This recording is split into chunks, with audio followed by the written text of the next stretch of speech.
আসসালামু আলাইকুম এভরিওয়ান। আজকের ব্লগটা থাকছে ৮ তারিখ সন্ধ্যার পরে, রাত ৮টার পরে আমার কিছু পড়ার ক্লিপ নিয়ে। তো সন্ধ্যা হওয়ার পরে নামাজ পড়ে আমি আসলে কিছুটা সময় আমি আমার ছেলেকে সময় দিই। আমার ছেলেকে প্রায় 45 মিনিটের মতো পড়াই এবং তারপরে নিজে টেবিলে সেট করে পড়তে বসি। তো আজকে ভাবলাম যে ঠিক আছে, আমি যেহেতু ইংলিশের গ্রামারটা কমপ্লিট করতে চাচ্ছি, তো গ্রামারের একটা ক্লাস করি, সেকেন্ড ক্লাসটা করি। বাট ক্লাস করতে যেয়ে আমি আসলে কিছুক্ষণ পরে আর নেট কানেক্ট করতে পারছিলাম না, ওয়াইফাই কানেকশান চলে যায় এবং আমি দেখছিলাম যে আমি ক্লাসটা লাস্টে কন্টিনিউ করতে পারছিলাম না। তো আমি আসলে ক্লাসটা শুরু করার আগে ইংলিশের যে প্রথম যে নাউনের ক্লাসটা করেছিলাম, তো সেই ক্লাসের প্রিভিয়াস পড়াটা একটু চোখ বুলাচ্ছিলাম যে আমি আসলে কতটা মনে রাখতে পারছিলাম। মেমোরাইজ করছিলাম, দেখলাম যে আচ্ছা 50% মনে থাকে আর 50% ভুলে যাব, এটাই স্বাভাবিক।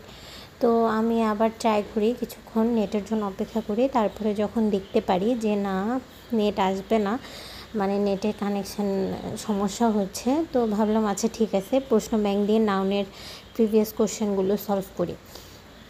তো আমি যখন আসলে নাউনের প্রিভিয়াস কোশ্চেন সলভ করার জন্য প্রশ্ন ব্যাংকটা খুলি, তো আমি আসলে অনেক পড়া রিলেট করতে পারছিলাম। মেইনত যেটা হয়, আমরা গ্রামাটিক্যাল ধরে যেহেতু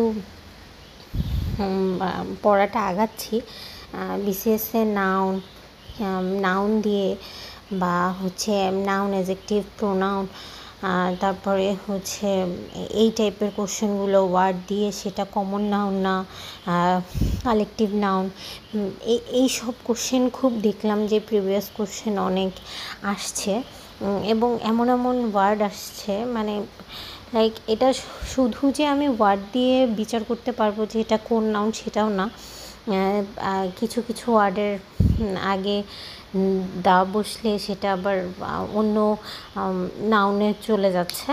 মানে ডিটেলসটা আপনারা পড়লে বুঝতে পারবেন, নাউনের বিষয়টা যারা জানেন তারা তো জানেন, আমি অত বিস্তারিত বললাম না। তো যাই হোক, আমি এটা মেমোরাইজ করার চেষ্টা করছিলাম।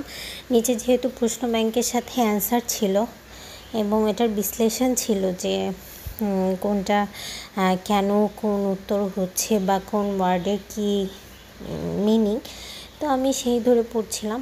তো পড়তে যেয়ে দেখলাম আমি অনেক ওয়ার্ডই